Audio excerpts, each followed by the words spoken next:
태초에 하나님께서 천지를 창조하셨습니다. 창조의 절정은 인간 창조입니다.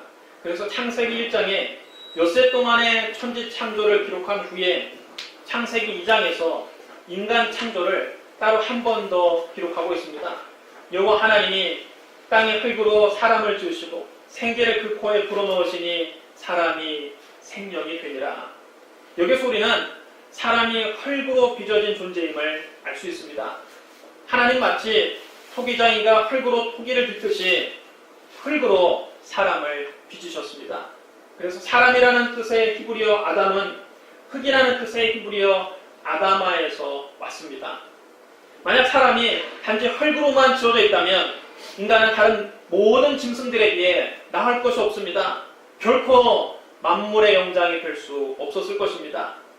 사람이 다른 짐승과 달리 영혼을 가진 생명이 된 것은 하나님께서 사람의 코에 생기를 불어넣어 주셨기 때문입니다. 하나님께서 사람에게만 그 코에 생기를 불어넣어 생명이 되게 하셨습니다. 하나님은 사람을 영적인 존재로 만드셔서 사람과 친밀한 교제를 나누기를 원하셨던 겁니다. 사람이 이렇게 처음부터 하나님과 교제하도록 만들어졌습니다. 그렇기 때문에 하나님을 떠난 사람은 살았다 하나 죽은 존재입니다.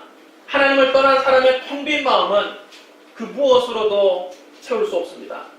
돈으로도 못 채웁니다. 넓은 아파트로도 못 채웁니다. 세상의 쾌락으로 못 채웁니다.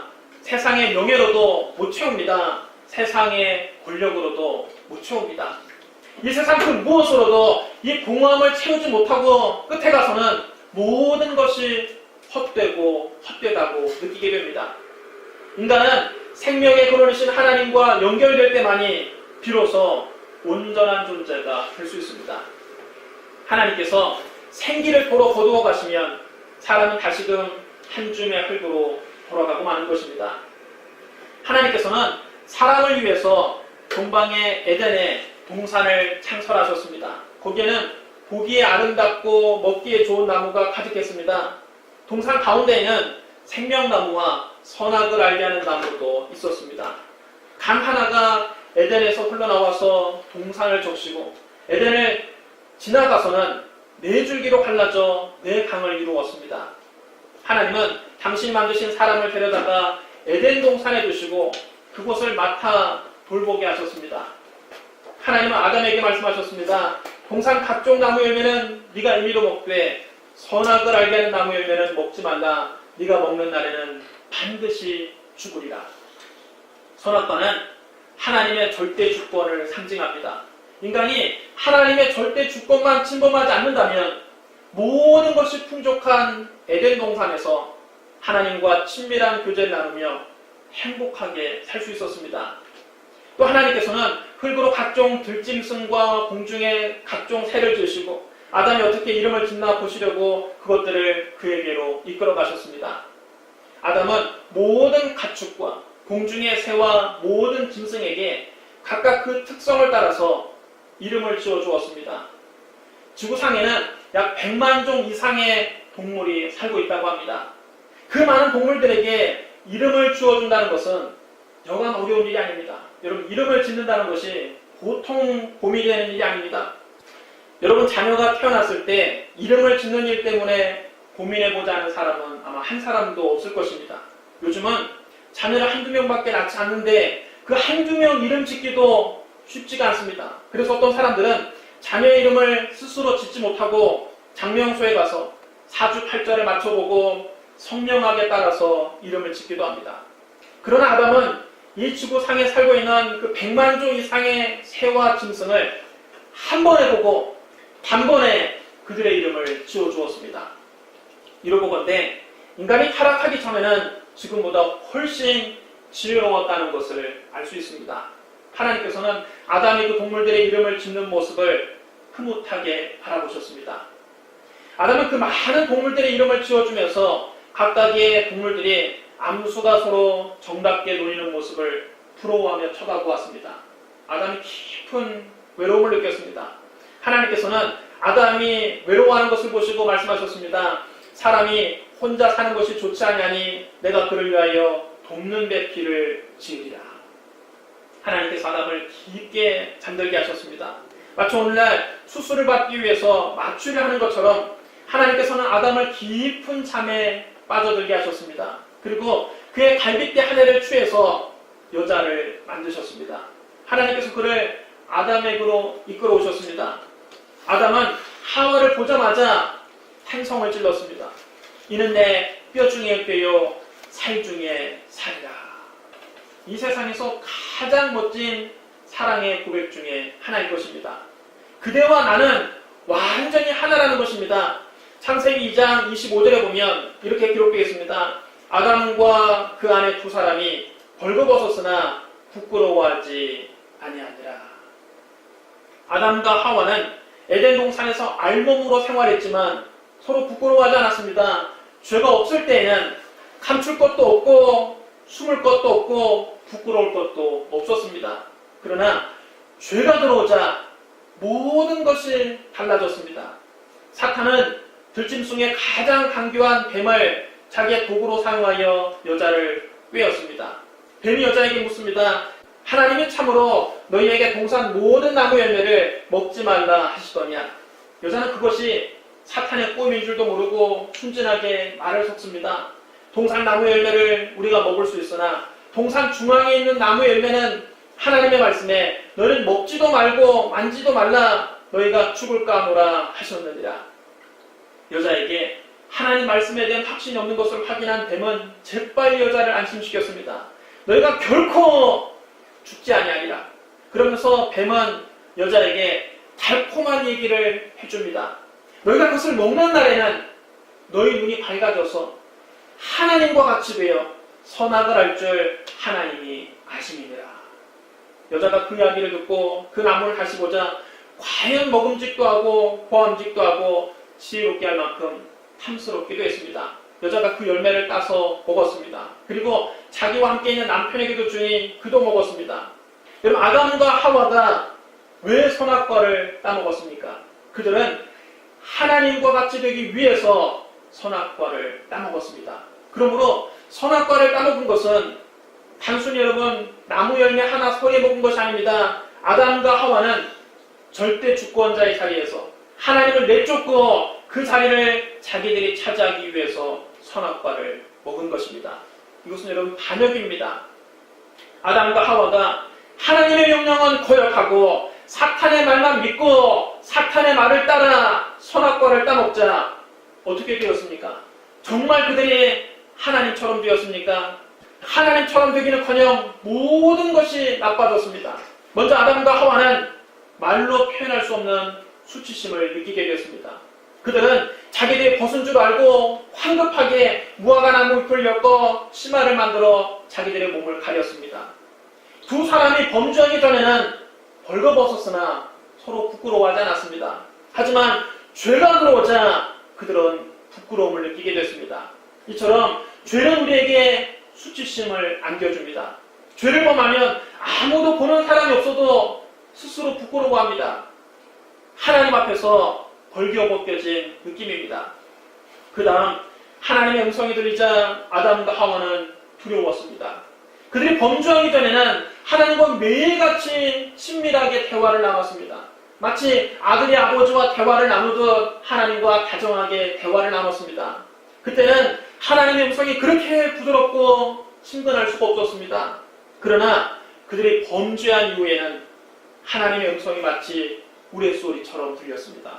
하나님께서 동산에서 거니시는 소리만 듣고도 그들은 두려워서 견딜 수가 없었습니다. 그래서 아담과 하와는 하나님의 낯을 피하여 동산 나무 사이에 숨었습니다. 이것이 죄인의 실정입니다. 죄를 범한 인간은 마음속에 말할 수 없는 수치심과 부끄러움을 느끼고 하나님의 낯을 슬슬 피합니다. 하나님이 좀 없었으면 좋겠습니다. 하나님 나를 안 찾아왔으면 좋겠습니다. 하나님을 부정하고 싶습니다.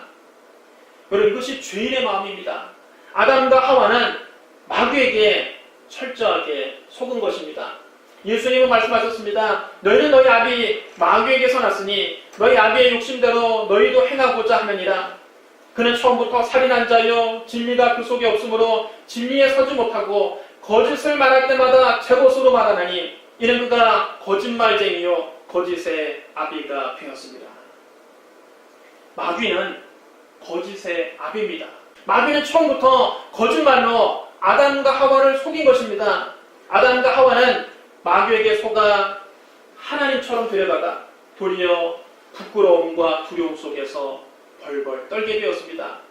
그때 하나님께서 아담을 찾아오셨습니다. 그리고 아담을 부르시며 말씀하셨습니다.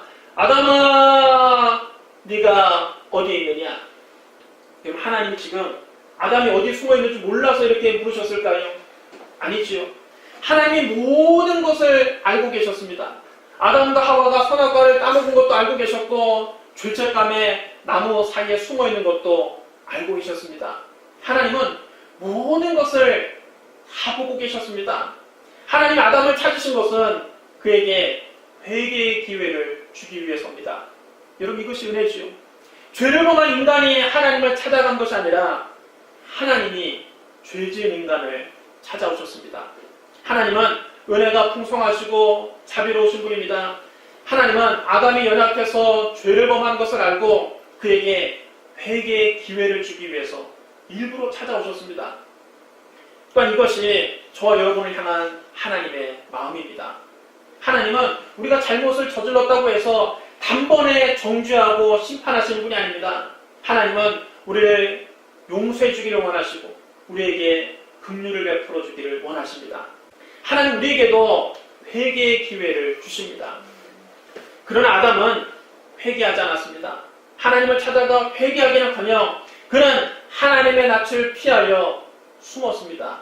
하나님께서 일부러 찾아오셔서 아담아 네가 어디 있느냐 물으실 때에도 그는 회개하지 않았습니다. 그때 아담은 내가 벗었으므로 두려워하여 숨었나이다 이렇게만 대답했습니다. 여러분, 여기에는 어떤 회개도 들어있지 않습니다.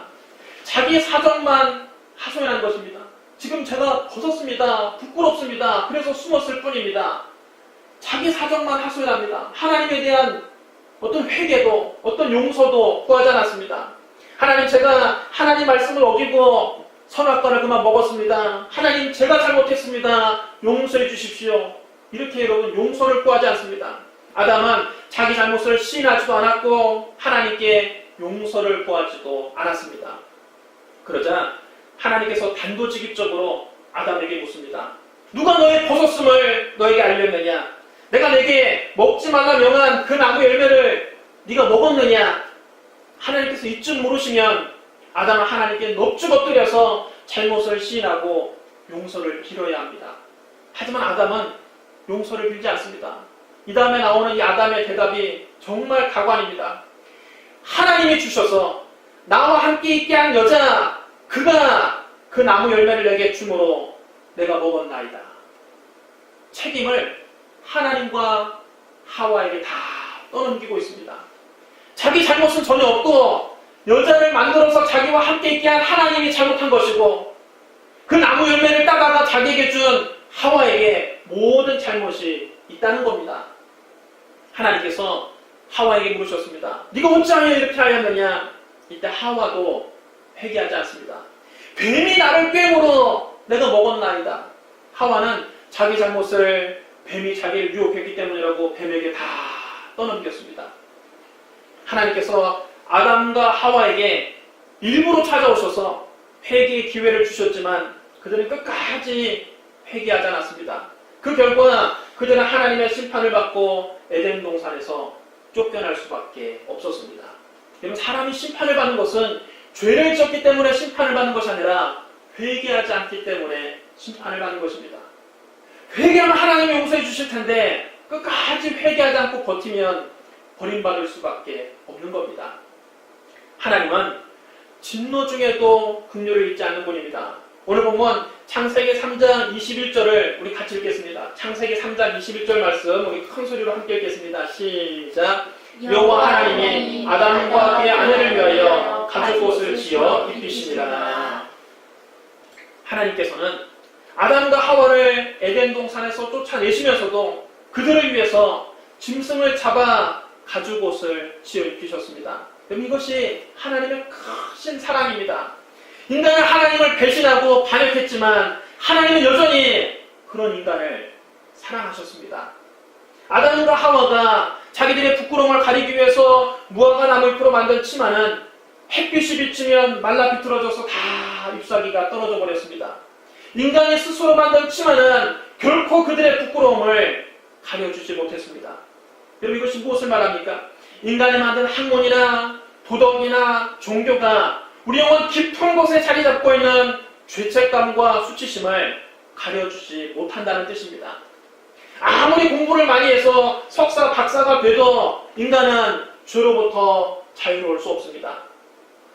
아무리 선행을 많이 하고 참선을 많이 해도 그 내면에서 썩은 냄새가 난다는 것은 누구보다 자기가 잘 알고 있습니다. 또 나무나 돌로 우상을 만들어 놓고 웅장한 신전을 건축해 놓고 거룩하게 보이는 성직자의 옷으로 치장을 하고 장엄한 종교의식을 행해도 인간이 만든 종교가 죄로부터 인간을 해방시키지 못하는 겁니다. 인간은 별 도리 없는 죄인입니다. 공부를 많이 한 학자는 공부를 많이 한 죄인일 뿐입니다. 공부를 많이 했다고 해서 죄가 없어지지 않습니다. 착한 일을 많이 한 사람은 남들보다 착한 일을 조금 더한 죄인일 뿐입니다. 착한 일을 우리가 조금 했다고 해서 내가 지은 죄 자체가 사라지지는 않습니다. 명벽을 하고 수행을 하는 사람은 수행을 많이 한 죄인일 뿐입니다. 수행을 한다고 해서 자기가 저질러 놓은 죄가 없어지지 않습니다. 종교에 속한 사람은 종교에 속한 죄인일 뿐입니다. 인간이 만든 종교가 죄의 문제를 해결해 주지 않습니다. 자신이 추악하고 더러운 죄인이라는 사실은 다른 누구보다 자기 자신이 가장 잘 아는 것입니다. 성경은 말씀합니다. 의인은 없나니 하나도 없으며 모든 사람이 죄를 범하였음에 하나님의 영광에 이르지 못하더니. 인간은 한 사람도 예외 없이 별 도리 없는 죄인입니다. 그리고 죄가 있는 한 영혼 깊은 곳에서 느껴지는 이 죄책감과 수치심은 사라지지 않습니다. 그래서 하나님은 그런 인간을 위해서 친히 가죽옷을 씌우셨습니다. 가죽옷은 햇빛이 아무리 비춰도 시들지 않습니다. 가죽옷은 아담과 하와의 벌거벗은 부끄러움을 완전히 가려줄 수 있었습니다. 그런데 가죽옷을 지으려면 반드시 짐승을 잡아서 피를 흘려야만 합니다. 짐승이 피를 흘리지 않고는 가죽옷을 만들 수 없습니다. 여기서 우리는 죄를 씻기 위해서는 반드시 피 흘림이 있어야 한다는 것을 알 수 있습니다. 왜냐하면 죄의 값은 사망이기 때문입니다. 죄값은 피를 흘리는 죽음으로만 치를 수 있습니다. 다른 무엇으로도 우리의 죄값을 갚을 길이 없습니다. 피를 흘리고 죽어야 죄값을 치르는 것입니다. 레위기 17장 11절에 이렇게 기록되어 있습니다. 육체의 생명은 피에 있습니다. 내가 이 피를 너희에게 주어 제단에 뿌려 너희의 생명을 위하여 속죄하게 하였나니 생명이 피에 있으므로 피가 죄를 속하느니라. 여러분 따라해 주셔야 합니다. 피가 죄를 속하느니라. 피가 죄를 속하느니라. 그러므로 피 흘림이 없이는 죄값을 치를 수 없습니다. 히브리서 9장 22절에도 이렇게 기록되어 있습니다. 율법을 따라 거의 모든 물건이 피로써 정결하게 되나니 피 흘림이 없은즉 사함이 없느니라. 여러분 따라주셔야 합니다. 피 흘림이 없은즉 피 흘림이 없은즉 사함이 없느니라. 사함이 없느니라. 여러분 우리가 하나님 앞에서 죄 사함을 받으려면 반드시 생명을 바치는 피 흘림이 있어야 합니다. 그래서 하나님께서 아담과 하와를 위해서 짐승을 잡아 피를 흘려 가죽옷을 지어 입히신 겁니다. 죄는 아담과 하와가 저질렀는데 피는 짐승이 대신 흘리고 죽었습니다. 짐승이 아담과 하와를 대신해서 희생한 것입니다. 이것은 우리 모든 죄를 대속하기 위해서 장차 예수 그리스도께서 십자가에서 당신의 몸을 찢고 피를 흘리시며 희생하실 것을 미리 보여주신 사건입니다. 지금으로부터 약 2000년 전 예수님께서는 예루살렘 성문 밖 골고다 언덕에서 십자가에 못 박히셨습니다. 예수님을 십자가에 못 박은 로마 군인들은 그의 겉옷을 가져다가 4조각으로 나눠 각각 하나씩 나눠 가졌습니다. 그러나 속옷은 이어 붙어 있지 않고 위에서부터 통으로 짠 것이어서 이것을 나눌 수가 없었습니다. 그러자 군인들이 서로 이렇게 말합니다. 이것을 찢지 말고 누가 얻나 제비 뽑자. 그래서 제비를 뽑아서 예수님의 속옷을 가졌습니다. 예수님이 이렇게 로마 군인들에게 겉옷도 다 빼앗기고 속옷까지도 다 빼앗겼습니다. 그러니 예수님은 완전히 발가벗겨진 채로 십자가에 달리셨습니다. 우리가 십자가에 달리신 예수님의 그림을 보면 예수님께서 팬티를 입고 계시거나 수건 같은 것으로 아랫도리를 가려놓은 것을 볼 수가 있습니다. 그것은 화가가 예수님을 그리려다가 완전히 발가벗긴 모습을 그리기가 너무 민망해서 임의로 그렇게 그려놓은 것입니다. 실제로는 예수님은 시로라기 하나 걸치지 않은 채 완전히 발가벗겨져서 십자가에 달리셨습니다. 얼마나 수치스럽겠습니까? 하나님의 아들이 왜 이런 부끄러움을 당하셨으면 했습니까? 그리스도께서 우리의 부끄러움을 대신 담당하신 겁니다. 아담과 하와가 죄를 짓고 난 다음 벌거벗은 수치심과 부끄러움을 느꼈는데 예수님께서 십자가에 벌거벗고 매달리심으로 우리의 수치심과 부끄러움을 대신 담당하신 겁니다. 그리고 예수님은 우리의 가죽옷이 되어주셨습니다. 갈라디아서 3장 27절에 이렇게 기록되어 있습니다. 누구든지 그리스도와 합하기 위하여 세례를 받는 자는 그리스도로 옷 입었느니라. 여러분 따라하셔야 합니다. 그리스도로 옷 입었느니라. 그리스도로 옷 입었느니라. 여러분 우리가 진심으로 회개하고 예수 그리스도를 믿고 세례를 받으면 더 이상 하나님 앞에 벌거벗은 사람이 아닙니다. 우리는 그리스도로 옷 입은 사람들입니다. 로마서 10장 11절에 이렇게 기록되어 있습니다. 누구든지 그를 믿는 자는 부끄러움을 당하지 아니하리라. 그리스도로 옷 입은 사람은 더 이상 하나님 앞에서 부끄러움을 당하지 않습니다. 그리스도께서 신이 우리의 가죽옷이 되셔서 하나님 앞에서 우리의 모든 죄를 가려주시기 때문입니다. 율법은 우리의 죄를 드러나게 하지만 그리스도는 우리의 죄를 가려주십니다.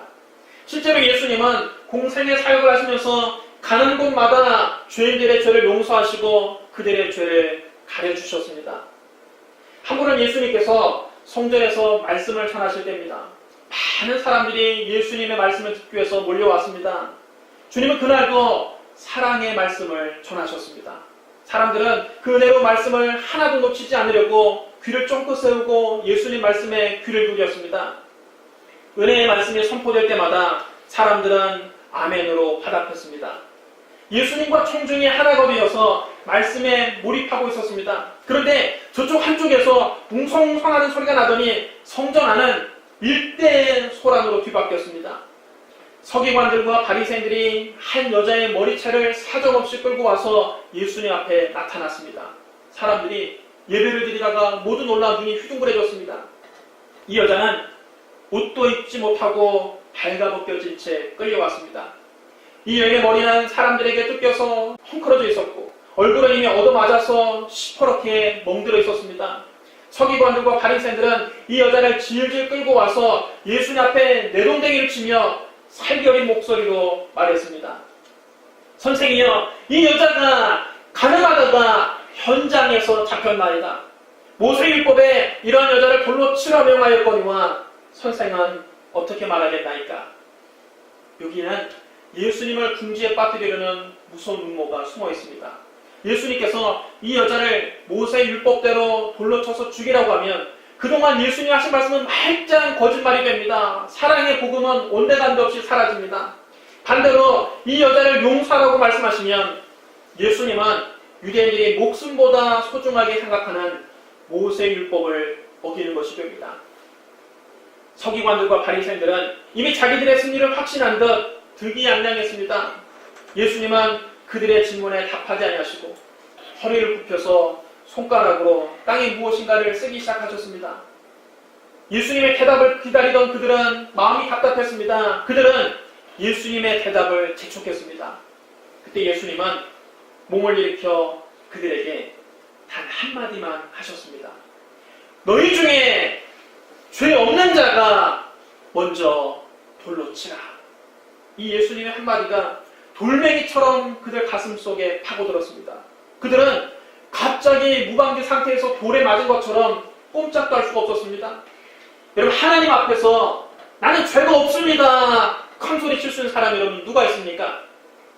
서기관들과 바리새인들은 사람들 앞에서는 자기들이 깨끗한 의인인 척했지만 사실은 그들도 다 더러운 죄인이었습니다.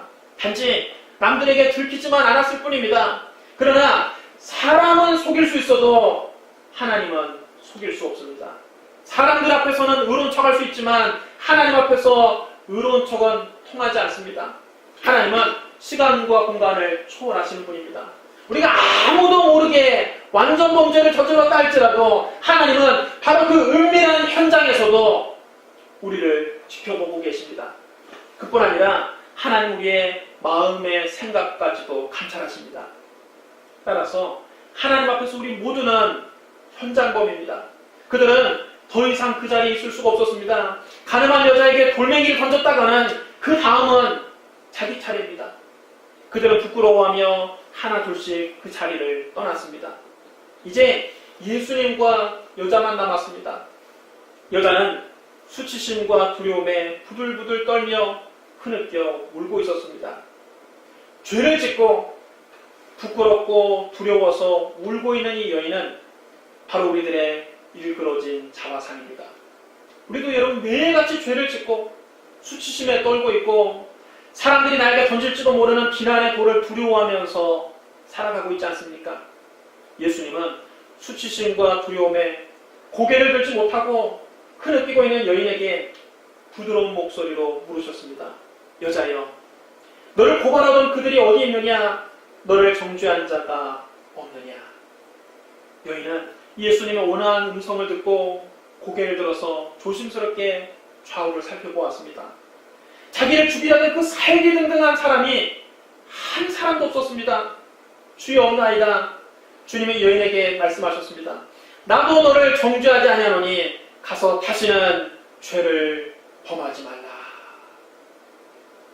여러분 따르시오 합니다. 나도 너를 정죄하지 아니하노니 나도 너를 정죄하지 아니하노니 가서 다시는 죄를 범하지 말라. 가서 다시는 죄를 범하지 말라. 죄를 짓고 수치심과 두려움에 떨고 있는 우리에게 이 말씀보다 더 복된 말씀은 없습니다. 예수님께서 우리를 정죄하지 않으신다는 것입니다. 죄와 허물로 얼룩진 우리를 용서해 주신다는 겁니다. 예수님께서 우리의 가죽옷이 되어 주셔서 우리의 수치와 부끄러움을 가려주신다는 겁니다.